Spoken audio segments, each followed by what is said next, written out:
Hello everyone, मैं अनिल कुमार सिंह स्वागत करता हूं आपका आपके यूट्यूब चैनल विश्व भारती क्लासेस में। आज हम आप लोगों के लिए लेकर के आए हैं इन्वायरमेंटल साइंस से जुड़ा हुआ कुछ बड़ा ही इम्पॉर्टेंट फैक्ट्स। इम्पॉर्टेंट फैक्ट्स को तो आप देखिए ही, साथ साथ हम इसके संदर्भ में और भी आपको कई सारी जानकारियाँ जहाँ ज़रूरत होगी, जो रिलेवेंट होगा, वो हम आपको बताते चलेंगे। इन्वायरमेंटल साइंस लेकर के आने के पीछे मकसद दो है। एक तो ये कि आपके झारखंड सचिवालय के परीक्षा के सिलेबस में भी इसको मेंशन किया हुआ है। दूसरा ये कि 21 को बैकलॉग जेपीएससी का उसका भी एग्ज़ाम है, और इसके अलावा इन्वायरमेंटल साइंस चूँकि जेपीएससी का सिलेबस का पार्ट है, तो आने वाले दिनों में 11 से लेकर 13 जेपीएससी जो आएगा वहाँ भी आपके लिए ये उपयोगी होगा। यहाँ पर एक बात और आपको बता दें कि इसके पहले भी हम इन्वायरमेंटल साइंस पर वीडियो अपलोड कर रखे हैं। अगर उसको और आज के वीडियो को आप देखेंगे तो हम लोग ये उम्मीद कर सकते हैं, ऐसा कोई दावा मैं नहीं कर रहा हूँ, लेकिन ये उम्मीद हम लोग कर सकते हैं कि इन्वायरमेंटल साइंस से जो क्वेश्चन आएगा वो हम लोग पकड़ने की स्थिति में होंगे, उसको सही करने की स्थिति में होंगे। कुछ क्वेश्चन हो सकता है कि बिल्कुल अनसुना सा आपको लगे, लेकिन एग्जामिनेशन में आपको पता है कि कुछ क्वेश्चन ऐसे ही हवाई आ जाते हैं जिसके विषय में लिटरली हम लोगों को किसी प्रकार की कोई जानकारी नहीं होती है। तो ऐसे क्वेश्चन भी अगर मिलते हैं तो उसको पॉजिटिवली लेना चाहिए और उसको नोट डाउन करके याद कर लेना चाहिए। इसके साथ ही आपको ये भी बता दें कि अगला वीडियो जो हमारा होगा वो झारखंड सचिवालय के लिए विशेष तौर पर जो कैपिटल और करेंसीज है, तो करेंसीज को हम फार्मूला के तहत आपके सामने लाने का काम करेंगे, ट्रिक के माध्यम से। उसको भी आप जरूर देखिए और उस तरीके से अगर आप याद करेंगे तो भी आपको याद हो जाएगा। चलिए फिलहाल हम लोग इसके इन्वायरमेंटल साइंस से, पर्यावरण विज्ञान से जुड़े हुए कुछ महत्वपूर्ण प्रश्नों को देखते हैं और ज़रूरत के हिसाब से हम उसका एक्सप्लेनेशन भी करेंगे। जहां आपको ज़रूरत हो उन चीज़ों को आप नोट जरूर कर लीजिएगा। चलिए फिर स्टार्ट करते हैं हम लोग स्टार्ट करते हैं। भारतीय पारिस्थितिकी के पिता कौन है? Father of Indian ecology. सही आंसर आपके सामने है, रामदेव मिश्रा। अब इसके अलावा कुछ बातों को और नोट कर लीजिए। पारिस्थितिकी का पिता वैसे कहा जाता है अलेक्जेंडर वान हम्बोल्ट को। आधुनिक पारिस्थितिकी का पिता कहते हैं ईपी ओडम को या यूजेन ओडम को। भारत के पारिस्थितिकी के पिता रामदेव मिश्रा। ओवरऑल वैश्विक रूप से पारिस्थितिकी का पिता अलेक्जेंडर वान हम्बोल्ट, आधुनिक पारिस्थितिकी का पिता यूजेन ओडम या ईपी ओडम। पारिस्थितिकी शब्द का प्रयोग सबसे पहले अर्नेस्ट हैकेल ने किया था। इकोलॉजी शब्द सबसे पहले अर्नेस्ट हैकेल के द्वारा प्रारंभ किया गया था। उन्होंने ही इस शब्द को प्रयुक्त किया था और इकोलॉजी को या पारिस्थितिकी को सबसे पहले अर्नेस्ट हैकेल ने ही डिफाइन भी किया था। ये जर्मनी के रहने वाले थे। इकोसिस्टम मतलब कि पारिस्थितिकी तंत्र, ये जो संकल्पना है, ये जो शब्द है, ये एजी टेंसले ने दिया। AG Tansley, Ernest Haeckel, EP Odum, Alexander von Humboldt, सबका अलग अलग काम है, उसको दिमाग में रखिएगा जो मैंने आपको बताया है। नंबर 2, झारखंड की कौन सी नदी जैविक मरुस्थल कहलाती है? आंसर सामने है, दामोदर नदी। इसमें जितने प्रदूषक हैं उसी के कारण से इसको जैविक मरुस्थल कहा जाता है। झारखंड के नदियों पर मैंने एक वीडियो बना रखा है, आप चाहें तो उसको देख सकते हैं। नंबर 3 को देखिए। भारत सरकार द्वारा प्रोजेक्ट हंगुल कब प्रारंभ किया गया था? आंसर सामने है, 1970 में।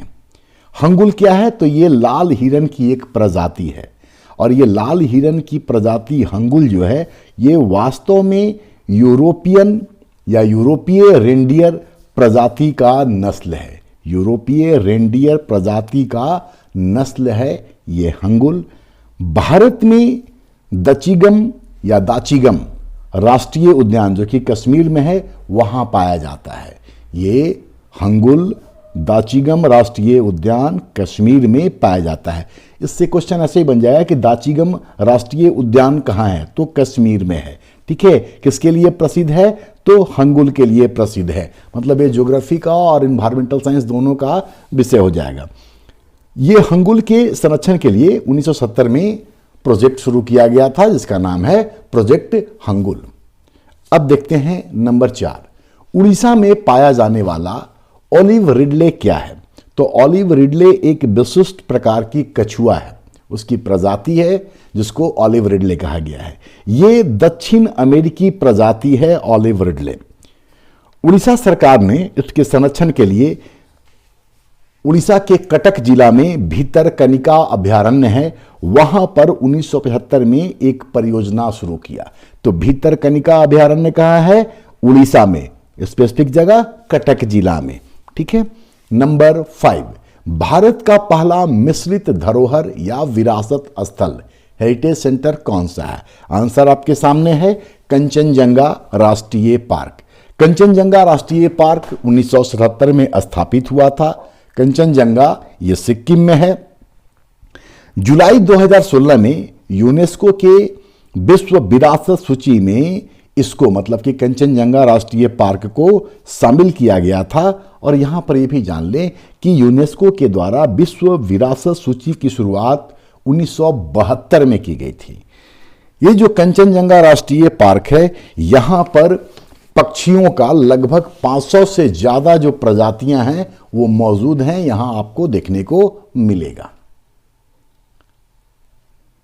नंबर 6, विश्व ईंधन दिवस एवं अंतर्राष्ट्रीय जैव डीजल दिवस किस दिन मनाया जाता है? आंसर है 10 दिसंबर। ये प्रत्येक वर्ष 10 दिसंबर को मानवाधिकार दिवस भी होता है। उसी दिन विश्व ईंधन दिवस और अंतर्राष्ट्रीय जैव डीजल दिवस भी मनाया जाता है। ठीक है। तो विश्व ईंधन दिवस और अंतर्राष्ट्रीय जैव डीजल दिवस के साथ ही मानवाधिकार दिवस भी उसी दिन मनाया जाता है। यहां पर भी जान लीजिए कि 7 अप्रैल को विश्व स्वास्थ्य दिवस मनाया जाता है। विश्व स्वास्थ्य दिवस 7 अप्रैल को मनाया जाता है और 1948 में ये शुरू हुआ था, स्थापित हुआ था। नंबर 7, सतत विकास की सुनिश्चितता को लेकर CSD commission on sustainable development की स्थापना कब और कहां की गई थी? आंसर आपके सामने है, 1992 में रियो डी जेनेरियो, जो ब्राजील की राजधानी हुआ करती थी, वहां पर यह शुरू किया गया। ये जो रियो सम्मेलन था, इसी सम्मेलन में CBD मतलब कि कन्वेंशन ऑन बायोलॉजिकल डाइवर्सिटी, इसकी भी स्थापना की गई। CBD की स्थापना भी 1992 के रियो सम्मेलन, जिसको कि पृथ्वी सम्मेलन या अर्थ समिट कहते हैं, वहीं पर किया गया। CBD के तहत COP कॉन्फ्रेंस ऑफ पार्टीज का वार्षिक बैठक होता है और COP का 28वां वार्षिक बैठक 2023 में दुबई में हुआ था, जिसमें कि 197 देशों ने भाग लिया था। और 2024 में COP कॉन्फ्रेंस ऑफ पार्टीज ये अजरबैजान के बाकू में होगा।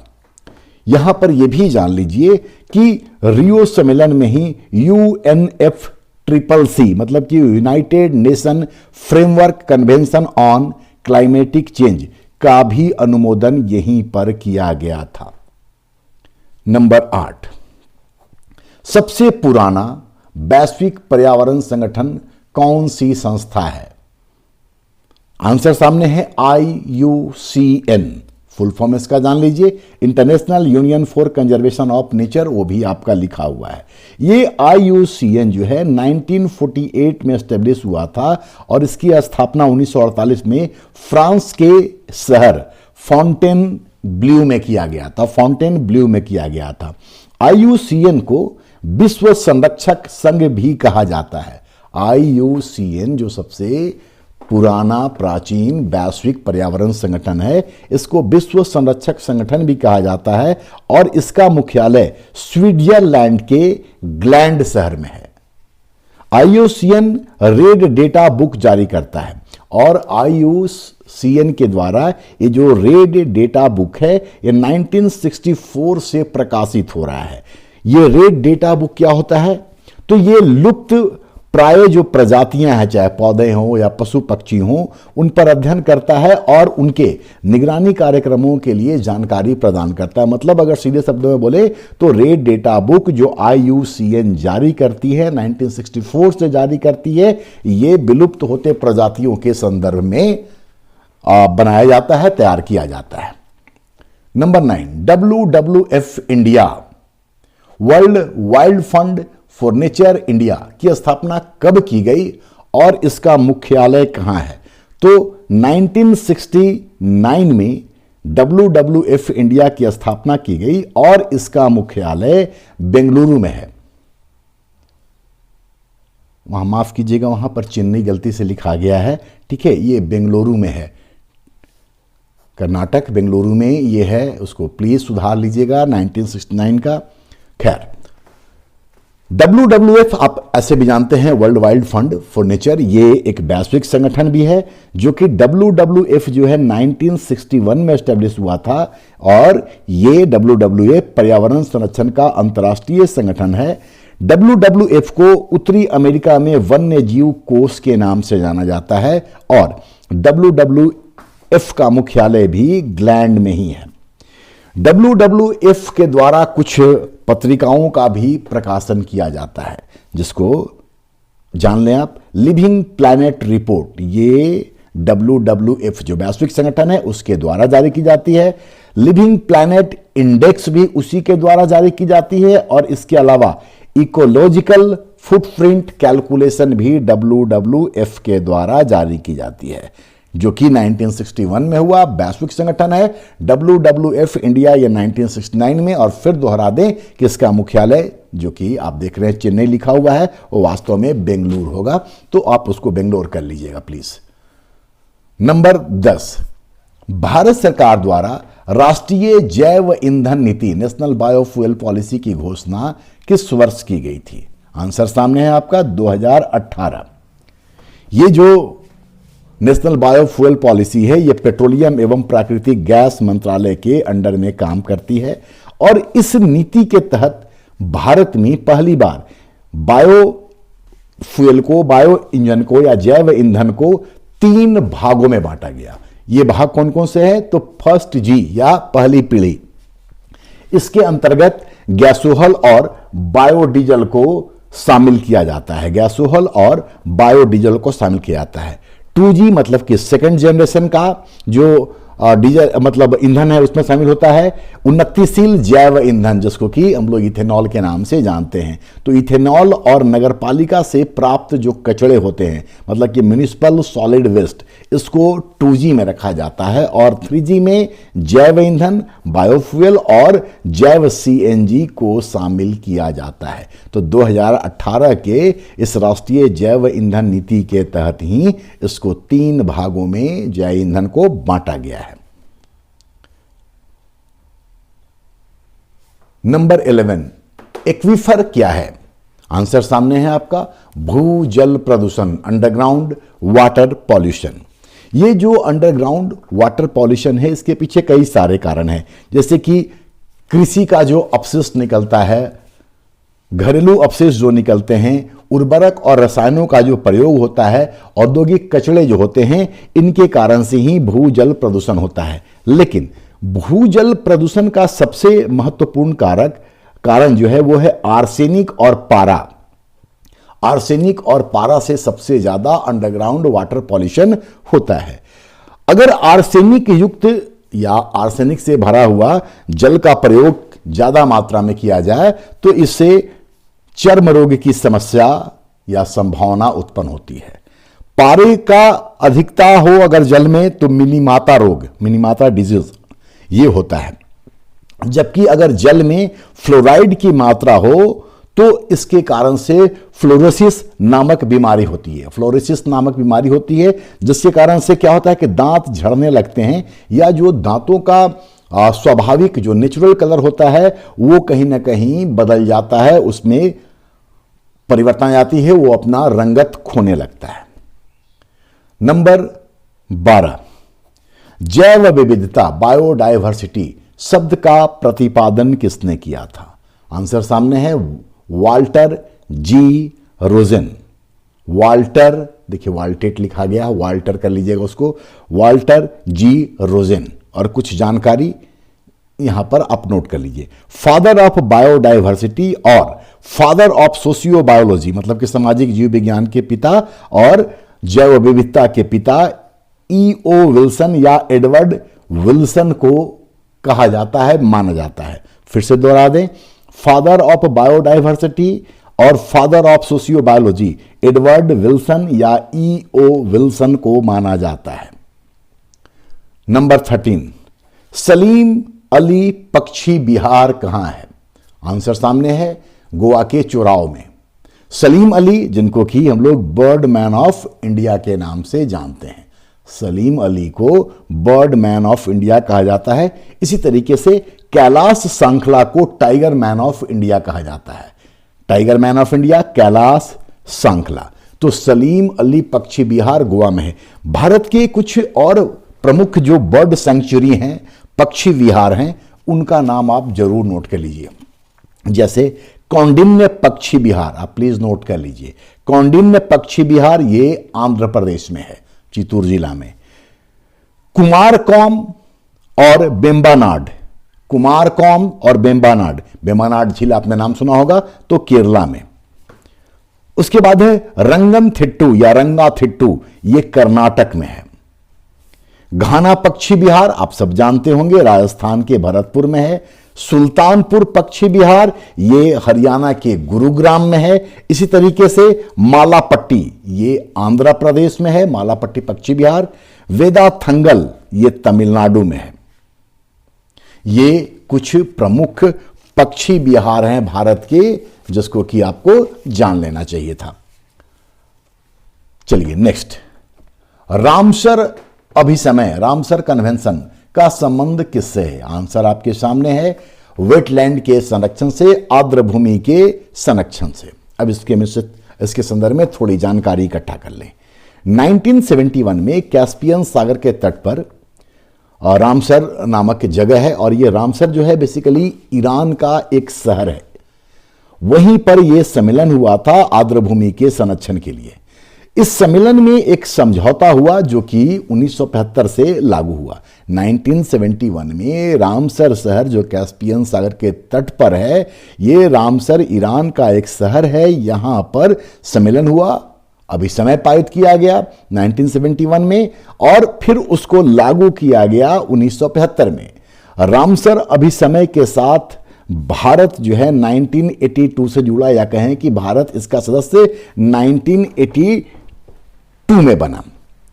भारत सरकार के द्वारा भी NWCP की शुरुआत की गई 1985-86 में। भारत सरकार के द्वारा भी NWCP की शुरुआत 1985-86 में की गई। NWCP मतलब कि national wetland conservation programme. Bharat सरकार के द्वारा, हम फिर से दोहरा दे रहे हैं, नेशनल वेटलैंड कंजर्वेशन प्रोग्राम 1985-86 से शुरू किया गया।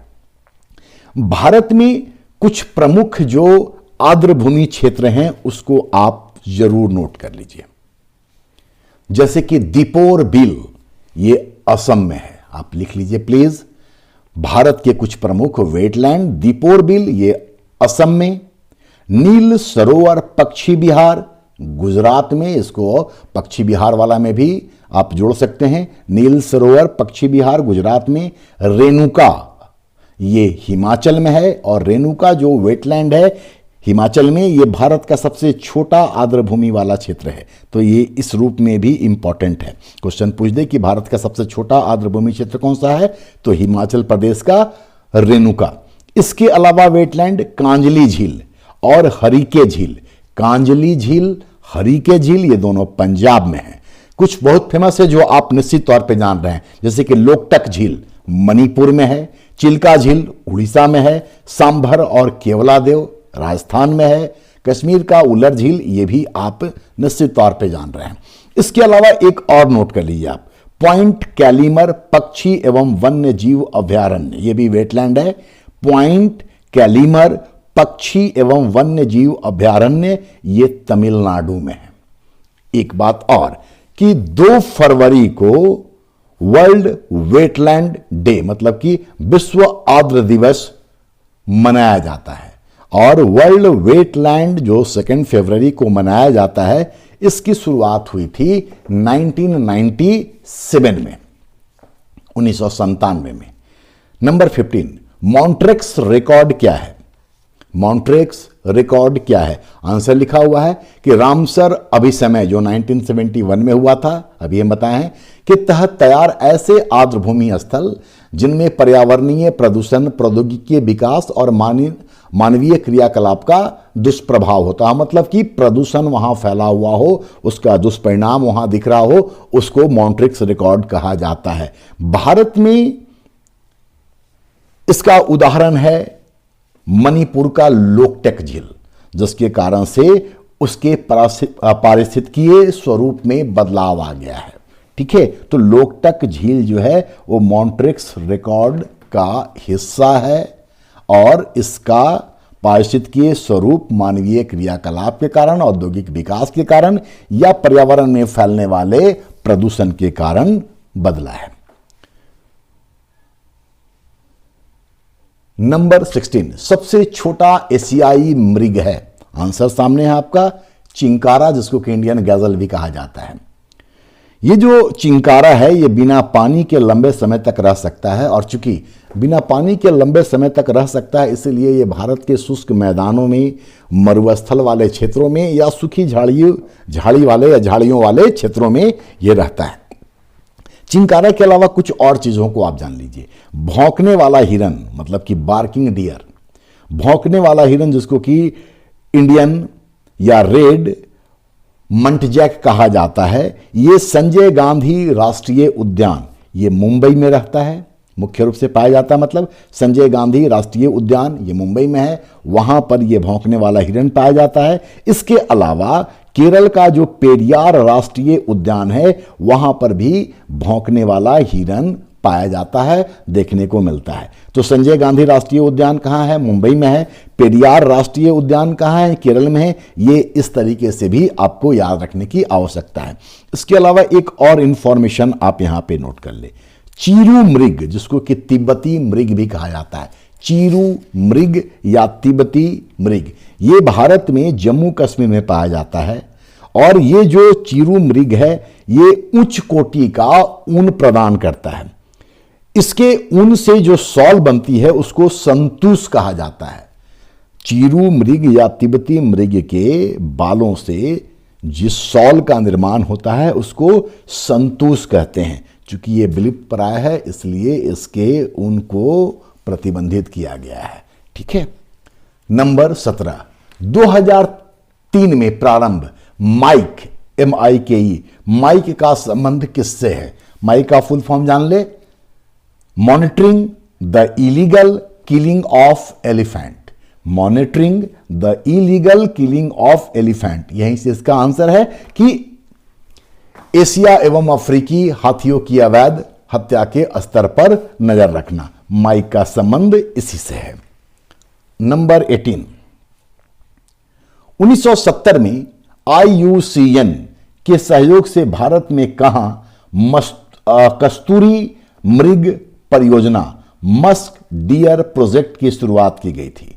आंसर है आपका केदारनाथ अभ्यारण्य, और केदारनाथ अभ्यारण्य उत्तराखंड में है, ऐसे भी याद रखने की जरूरत है। नंबर 19 गिद्ध संरक्षण प्रोजेक्ट जो 2006 में शुरू हुआ था, ऐसे भी याद रखिएगा कि गिद्ध संरक्षण प्रोजेक्ट की शुरुआत कब हुई? 2006 में। के तहत देश का पहला गिद्ध प्रजनन केंद्र कहां खोला गया या स्थापित किया गया? आंसर आपके सामने है, असम के धर्मपुर में। अब और जान लें, हरियाणा के वन विभाग और मुंबई नेचुरल हिस्ट्री सोसाइटी, इन दोनों के बीच, हरियाणा के वन विभाग और मुंबई नेचुरल हिस्ट्री सोसाइटी के बीच एक समझौता हुआ और उस समझौते के तहत ही 2006 में गिद्ध संरक्षण प्रोजेक्ट की शुरुआत की गई थी। नंबर 20 संकटग्रस्त जीवों के अंतर्राष्ट्रीय व्यापार पर अभिसमय जो 1975 में आया को और किस नाम से जानते हैं? ठीक है, साइट्स ये जो लिखा हुआ है, convention on international trade in endangered species को और किस नाम से जानते हैं? तो इसको वाशिंगटन कन्वेंशन भी कहा जाता है। ठीक है, ये जो साइट्स है बेसिकली ये संकटग्रस्त इंडेंजर्ड जो पादप और जंतु हैं उनकी सुरक्षा को सुनिश्चित करने से संबंधित है। नंबर 21, स्वच्छ पर्यावरण का अधिकार, राइट टू क्लीन इन्वायरमेंट, संविधान के किस अनुच्छेद के अंतर्गत आता है? तो आप सबको पता है कि अनुच्छेद 21 में है प्राण एवं दैहिक स्वतंत्रता, ठीक है। उसी के तहत इसकी व्याख्या न्यायपालिका ने किया, मतलब कि जो आर्टिकल 32 संवैधानिक उपचार समिति है हाईकोर्ट का, जो 226 है, उसके तहत ही जीवन के अधिकार के तहत ही स्वच्छ पर्यावरण का अधिकार को भी शामिल किया गया। भारत के संविधान के जो प्रमुख आर्टिकल्स हैं वो आपको जरूर याद कर लेना चाहिए। आपकी परीक्षा को ध्यान में रख करके ही मैंने एक वीडियो भारत के संविधान के जो प्रमुख आर्टिकल्स हैं जो इंपॉर्टेंट हो सकते हैं आपके लिए आने वाले एग्जाम में, उसको लेकर के मैंने एक वीडियो बनाया है। उस वीडियो को अगर आप देखिएगा तो आप यकीन मानिए जितने भी महत्वपूर्ण अनुच्छेद हैं वो सारे कवर हो जाएंगे। साथ ही साथ उससे जुड़ा हुआ महत्वपूर्ण बातों को भी मैंने बताने का काम किया है। तो संविधान के कई सारी जो महत्वपूर्ण बातें हैं वो भी उस वीडियो में स्पष्ट हो जाएगा, आपको समझ आ जाएगा। तो हम चाहेंगे कि एक बार आप उसको जरूर देख लीजिएगा एग्जाम से पहले। खैर, नंबर 22, गैर सरकारी पर्यावरण संगठन ग्रीन पीस इंटरनेशनल का मुख्यालय कहाँ है? एक बार क्वेश्चन बीपीएससी में पूछा था ये ग्रीन पीस इंटरनेशनल क्या है, ठीक है। तो क्या है? ये पर्यावरण संगठन है और ये गैर सरकारी तौर पर काम करती है। इसका हेडक्वार्टर एम्स्टर्डम नीदरलैंड में है। नंबर 23, इको मार्क प्रमाण पत्र कौन प्रदान करता है? सामने लिखा हुआ है BIS, bureau of Indian standard. ये BIS के द्वारा इको प्रमाण पत्र 1991 से दिया जा रहा है और वैसे भारतीय उत्पादों को दिया जाता है जो कि इको फ्रेंडली होते हैं, पर्यावरण को सुरक्षा प्रदान करने वाले होते हैं, उनको इको मार्क दिया जाता है। नंबर 24, 2001 में पंजाब में किस राष्ट्र के सहयोग से हरित गृह कृषि ग्रीन हाउस फार्मिंग की शुरुआत की गई थी? आंसर सामने है, इजराइल, ठीक है। कुछ और बातें जान लीजिए। नेचुरल फार्मिंग मतलब कि प्राकृतिक कृषि के जनक माने जाते हैं जापान के मसानोबु फुकुओका। नेचुरल फार्मिंग के जनक या प्राकृतिक कृषि के जनक माने जाते हैं मसानोबु फुकुओका, जो कि जापान के हैं। और नेशनल ग्रीन ट्रिब्यूनल, आप सब नाम सुन चुके हैं, नेशनल ग्रीन ट्रिब्यूनल की स्थापना 2010 में की गई थी। नंबर 25, कौन सा भारतीय राज्य वनस्पति शास्त्रियों का स्वर्ग, हेवन ऑफ बोटनिस्ट कहलाता है? आंसर है सिक्किम। यह इसलिए क्योंकि जो सिक्किम का जो पूरा राज्य है ये जैव विविधता से भरपूर है और ये जो जैव विविधता से भरपूर क्षेत्र है ये पूर्वी हिमालय के हॉट स्पॉट के अंतर्गत आता है। सिक्किम पूर्वी हिमालय के हॉट स्पॉट के अंतर्गत आता है। हॉट स्पॉट का जो संकल्पना है, ये जो शब्द है, इसको नॉर्मन मायर्स ने दिया था। बहुत इंपॉर्टेंट है, नोट कर लीजिए प्लीज, नहीं अगर जानते हो तो। हॉट स्पॉट की संकल्पना नॉर्मन मायर्स ने दी थी और हॉट स्पॉट का मतलब होता है ऐसा भौगोलिक क्षेत्र जहां पर्याप्त मात्रा में जैव विविधता पाई जाती हो, बायोडाइवर्सिटी से भरा पूरा क्षेत्र हो, उसको बोलते हैं हॉट स्पॉट। फूलों की घाटी एक अलग से एडिशनल जान लीजिए। फूलों की घाटी मतलब वैली ऑफ फ्लावर्स, ये उत्तराखंड के चमोली जिला को कहते हैं। फूलों की घाटी उत्तराखंड के चमोली जिला को कहते हैं। नंबर 26, भारतीय राष्ट्रीय जैव विविधता प्राधिकरण जिसकी स्थापना 2003 में की गई थी, इसका मुख्यालय कहां है? तो इसका मुख्यालय है चेन्नई में। चेन्नई में, और यहां जान ले, चेन्नई को पहले हम लोग मद्रास कहते थे। 1996 में मद्रास का नाम चेन्नई किया गया। कुछ और बातों को जान लीजिए। पर्यावरण संरक्षण अधिनियम जिसको कि अम्ब्रेला लेजिस्लेशन या छाता विधान भी कहते हैं, यह 1986 में बनाया गया था। पर्यावरण संरक्षण अधिनियम जिसको कि अम्ब्रेला लेजिस्लेशन कहते हैं, 1986 में आया था, ठीक है। और जैव विविधता अधिनियम ये 2002 में बनाया गया था। जैव विविधता अधिनियम बायोडाइवर्सिटी एक्ट 2002 में, बायोडाइवर्सिटी एक्ट 2002 में और पर्यावरण संरक्षण अधिनियम 1986 में। नंबर 27, किस आंदोलन का नारा था? पारिस्थितिकी अस्थायी मितव्ययिता है। यह नारा था चिपको आंदोलन का। चिपको आंदोलन आप सबको पता होगा कि 1973 में अलकनंदा घाटी में या उत्तराखंड के चमोली घाटी में सुंदरलाल बहुगुणा, चंडी प्रसाद भट्ट और गौरा देवी के द्वारा संचालित किया गया था। इनके द्वारा यह आंदोलन चलाया गया था।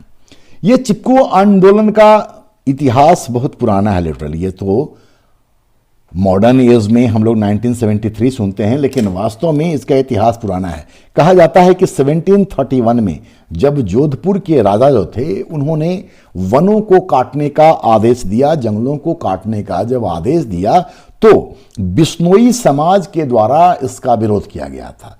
और बिश्नोई समाज की एक महिला जिन्होंने इस विरोध का नेतृत्व किया, उनका नाम था अमृता देवी।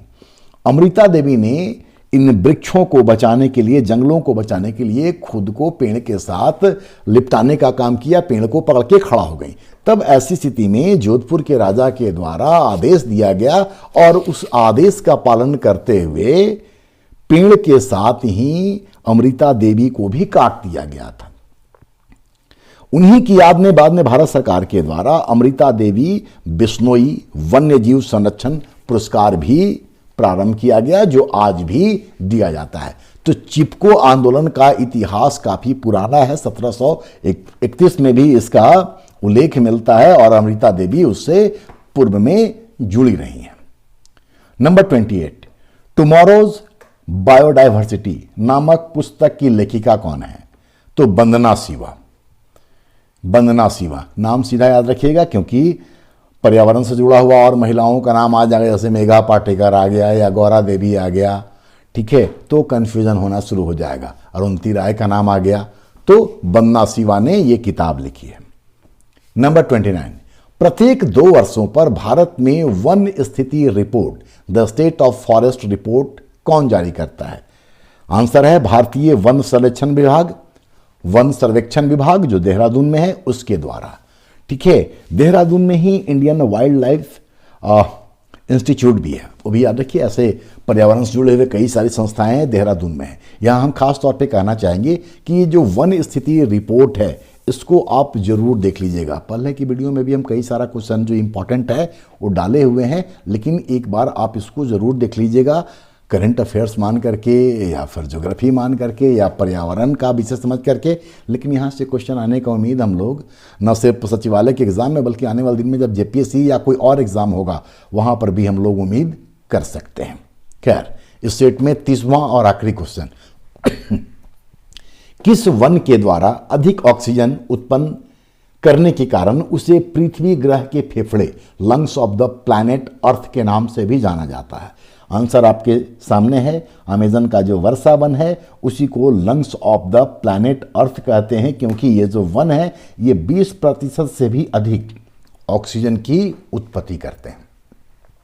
ये 30 क्वेश्चन, उससे जुड़ा हुआ कई सारी महत्वपूर्ण जानकारियां मैंने आपको भी इस वीडियो में उपलब्ध कराया है। और शुरुआत में मैंने बताया था कि पर्यावरण से जुड़ा हुआ एक वीडियो हम ऑलरेडी अपलोड कर रखे हैं। इसके अलावा अलग अलग वीडियो में भी पर्यावरण से जुड़ा हुआ कई सारा क्वेश्चन हम आपके सामने लाए हैं। आप उसको एक बार ज़रूर देख के रखिए, क्योंकि ये विशुद्ध रूप से आपके लिए ही तैयार किया जा रहा है। ये क्वेश्चन बहुत इंपॉर्टेंट हैं। खैर, वीडियो अच्छा लगता हो तो अपने दोस्तों के साथ शेयर ज़रूर कीजिएगा और अपनी प्रतिक्रिया भी मुझ तक पहुँचाने का काम कीजिएगा। धन्यवाद, मिलते हैं अगले वीडियो में।